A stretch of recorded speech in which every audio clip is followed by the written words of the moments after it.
On November 22nd, 1963, the most powerful man on Earth was killed in broad daylight.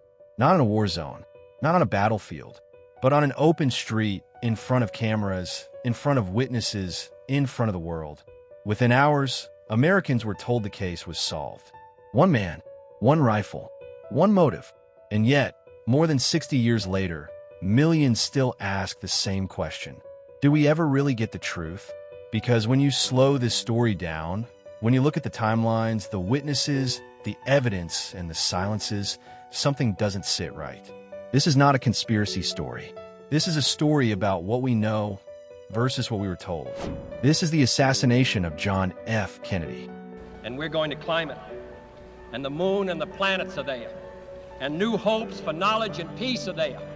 And therefore, as we set sail, we ask God's blessing on the most hazardous and dangerous and greatest adventure on which man has ever embarked. To understand JFK's death, you first need to understand who JFK was becoming. By 1963, John F. Kennedy was not the same man elected in 1960.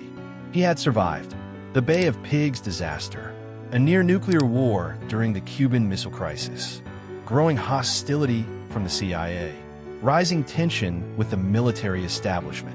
After Cuba, Kennedy privately vowed to splinter the CIA into 1,000 pieces.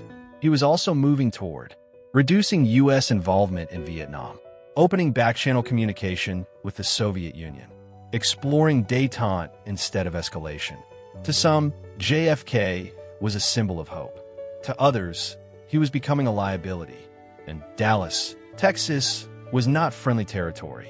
The motorcade entered Dealey Plaza at 12:30 p.m. The president sat exposed. No bulletproof glass.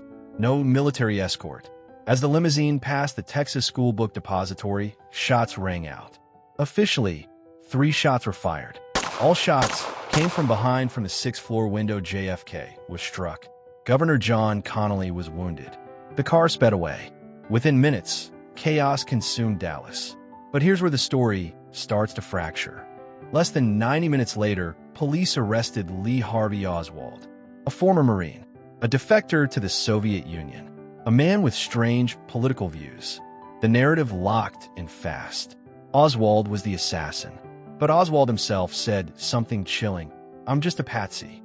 He denied firing the rifle, denied killing anyone, asked for legal representation. He never got the chance. 2 days later, Oswald was shot dead, live on television, by Jack Ruby, a nightclub owner with deep ties to police and organized crime. The only man who could explain himself was silenced. Just like that. To calm the nation, President Lyndon B. Johnson formed the Warren Commission. Its conclusion was simple. Oswald acted alone. No conspiracy. Case closed. But to reach that conclusion, the commission relied heavily on classified intelligence, withheld documents, and testimony taken behind closed doors. The most controversial claim? The single bullet theory. According to the commission, one bullet entered JFK's back, exited his throat, turned midair, entered Governor Connally, shattered ribs, broke a wrist, lodged in a thigh. That bullet was later found nearly intact. Critics called it the magic bullet. Even today, forensic experts remain divided. For years, the public didn't see the most important evidence. A home video filmed by Abraham Zapruder. When it was finally released, it changed everything. Frame by frame, viewers noticed something disturbing. JFK's head snaps backward, not forward, which suggests a shot from the front, not behind. Witnesses at the scene reported shots from the grassy knoll, smoke, a man running away. Yet the official narrative dismissed these accounts. Over time, investigators uncovered serious problems. Autopsy doctors were pressured. The president's brain went missing. Bullet fragments vanished. Witness testimony changed.